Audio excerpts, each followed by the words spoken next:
SI भर्ती उनके कार्यकाल में हुई थी और उसमें गड़बड़ियां हुई थी, उस पर वो मोहर लगा रहे। हमने एसआईटी का गठन किया। मैं साधुवाद देना चाहूंगा प्रदेश के मुख्यमंत्री जी को कि उन्होंने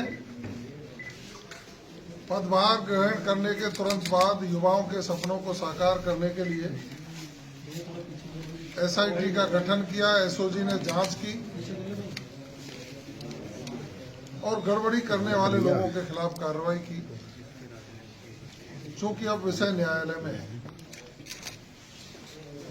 उस संबंध में आज हमारा कुछ कहना न्यायोचित प्रतीत नहीं होता है, लेकिन मैं इतना जरूर कहना चाहूंगा कि प्रदेश के मुख्यमंत्री जी ने जिस तरह से युवाओं को रोजगार देने के दरवाजे खोले हैं, 40,000 के लगभग नियुक्ति पत्र दे दिए और 12 जनवरी को फिर हम युवा साथियों को नियुक्ति पत्र देकर के उनको सरकारी नौकरी में अवसर देने का काम कर रहे हैं। 80,000 के लगभग विज्ञप्तियां जारी कर दी, जिससे कांग्रेस के लोग तिलमिला गए। उनको रात को सपना दिखता है अपने राज का, जब अध्यापकों के ट्रांसफर पर पैसे लेकर के काम किया जाता था। स्वयं अशोक गहलोत जी ने उस समय शिक्षा मंत्री डोटासरा जी थे, यहीं आपके बिरला ऑडिटोरियम में पूछा कि भाई ट्रांसफरों में पैसे तो नहीं लिए जाते, हाथ उठाओ, तो सारे टीचरों ने कुर्सी पे बैठ के नहीं, कुर्सी पे खड़े होके भी हाथ उठाए थे कि हमसे पैसा लिया जाता है। उस बात की सफाई नहीं दी इन लोगों ने। इन लोगों को बिल्कुल ही उस तरह की सोच नहीं है कि राजस्थान अब माननीय मुख्यमंत्री भजन लाल शर्मा जी के नेतृत्व में विकास की गति दौड़ रहा है। हम भ्रष्टाचार मुक्त शासन, अपराध मुक्त राजस्थान और विकास की दृष्टि से नंबर 1 राजस्थान बनाने की ओर चले। इनका जो ईआरसीपी का जो मुद्दा था, जनता को 5 साल तक गुमराह किया, लेकिन हम साधुवाद और धन्यवाद देना चाहेंगे प्रदेश के मुख्यमंत्री जी को कि उन्होंने पदभार ग्रहण करने के 2.5 महीने में ही संशोधित जो ईआरसीपी की सोच थी उसका एमओयू किया और पिछले 17 दिसंबर को देश के यशस्वी प्रधानमंत्री आदरणीय नरेंद्र मोदी जी उसका शिलान्यास भी कर गए। और ये आपको पता ही है कि भारतीय जनता पार्टी के नेता और भारतीय जनता पार्टी की सरकार जिनका शिलान्यास करती है उनका उद्घाटन भी खुद ही करती है।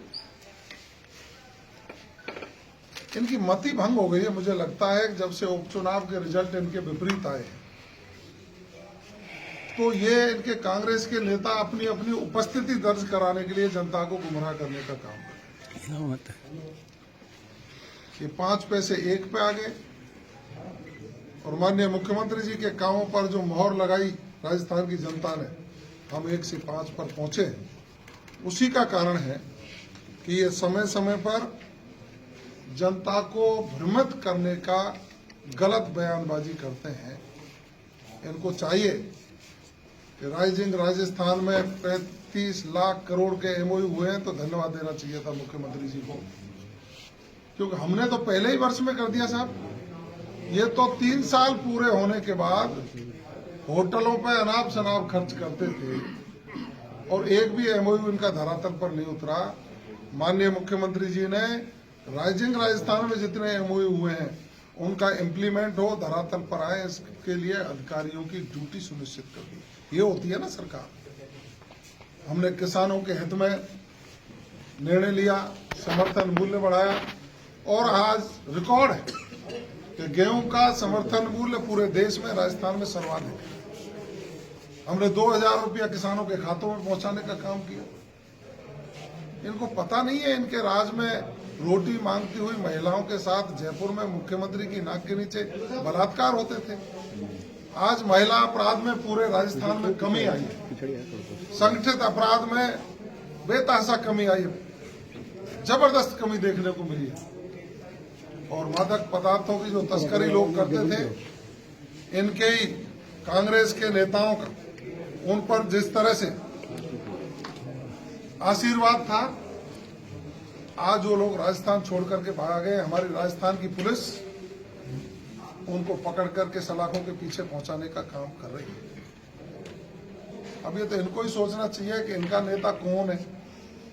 एक नेता बयान दे देता है, फिर दूसरा कहीं से हेलीकॉप्टर में हवाई जहाज में बैठ के आता है, वो बयान जारी करता है, फिर उसको कहते हैं उसने जारी कर दिया, फिर तीसरा जारी करता है। तो इनको तय करना चाहिए, ये आपस की सिर्फ फुटबॉल इनकी जो लड़ाई है उसको सुधार करके सकारात्मक विपक्ष की भूमिका निभाएं।